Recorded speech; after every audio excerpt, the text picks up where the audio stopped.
Hey, my friends, this is Jeff Yalden. So you want to be a motivational speaker, huh? This is part 4. My message to you is very simple today. I got a message on Facebook from a friend who's a speaker, kind of starting out the very beginning stages of his career. And the message was pretty simple. It's like, Jeff, I'm torn between being the speaker that I want to be versus being the speaker that gets the approval of the people that are in his audience or the people that are hiring said person. So I've got a couple thoughts on that. Number one, obviously the people that are hiring you, the people that are paying you, so yeah, you do need to make them happy, but I also think it's really important to be yourself, and let me explain to you why. My audiences want somebody that's real. I don't dress like other speakers. I don't talk like other speakers.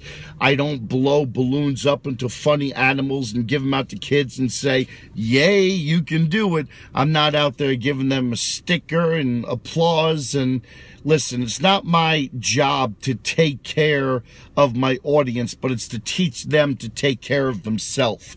Having said that, I do use a couple of words that I would tell an educator that you shouldn't use. But we as speakers have an hour, 35 minutes, 45 minutes, 2 hours to change the life of the people that we're talking to. Or not necessarily change their lives, but we plant seeds that we hope long after our talk, the auditorium is dark, you know, the lights have gone out, but we hope later they remember that speaker. So I think it's really important that you stay true to who you are and you speak in the way that you think is best. One of the things that I always try and do is speak to my audience in a way that I wished someone had spoken to me. It's in my heart. I'm passionate. I'm intense, and every time I speak, I promise that I'm going to deliver. I have 23 years of experience, testimonials out the yin-yang, so I can afford to do things that you as a beginning speaker might not be able to do. Also, I think as speakers, we have to understand whether you're a corporate trainer, a youth speaker, whether you do seminars or big leadership conferences, training programs, it doesn't matter. Everybody in your audience is coming to hear the message that you are sharing. Having said that, I think that gives us the responsibility that we have to deliver a message that meets the needs of all the people that are listening. So if there's like 400 people in your audience, the person way on your left, the person way on your right, you have different personalities, different nationalities. They come from different families and backgrounds. They have different interests in their life. Some have kids, some don't have kids. Some are going to college, some aren't going to college. Some have degrees, some don't. Some have brothers, some don't. Sisters, athletes, it doesn't matter. You have to deliver a message that resonates with the heart of all the different people that are in your audience.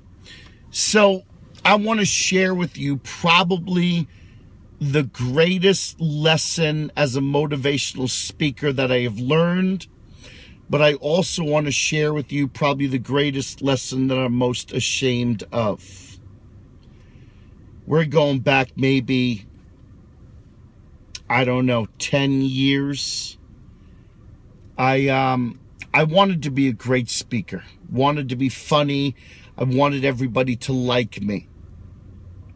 And I was in the National Speakers Association at the time and watching different speakers that would inspire me, listening to great speakers say, I want to be like that. I think that was the time when I was probably real insecure and I cared more about who I was on stage than I was off stage. So to make a long story short, there's the speaker who I have the greatest amount of respect for. I've called and emailed and I've apologized a number of times. I got his forgiveness. It doesn't make it right. I'm still wrong. I still think about it. There's this speaker named Mark Scherenbrock. If you ask me, in my opinion, probably one of the best speakers I think I've ever seen. A speaker that can captivate any audience standing without moving his feet, without yelling, not an incredibly intense guy, funny guy, a deep guy. Mark Scherenbrock is one of the best speakers I think I've ever seen, period. I started using like one of his lines in my talk, and one of the lines grew into part of the story, and I found myself using part of his story. I don't know why. I'm sorry. I lost the respect of a lot of people. I understand. And here we are some 10, 12, 13 years later, and there are still people that don't like me. But I think at this point, that's more about their issues than it is my issues. Really, this is between me and Mark Scherenbrock. I was in South Dakota when I got a phone call from Mark. And apparently word got to him, and I was speechless. I wanted to quit. I wanted to give up. I remember talking to a friend.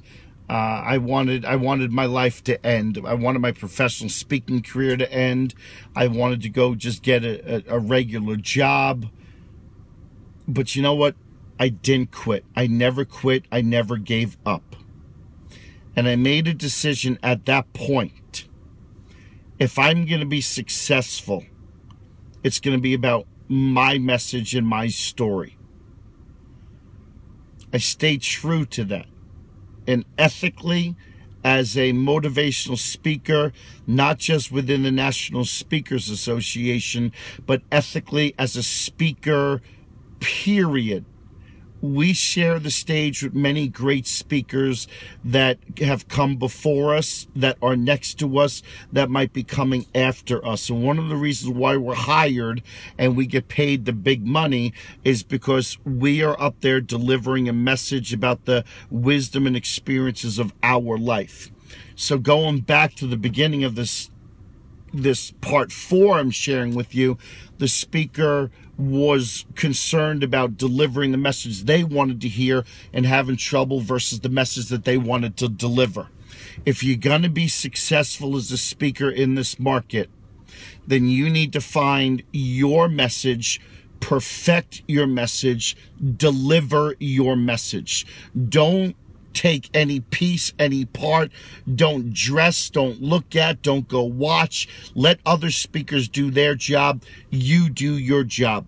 Not everybody's going to like you, but let me ask you something.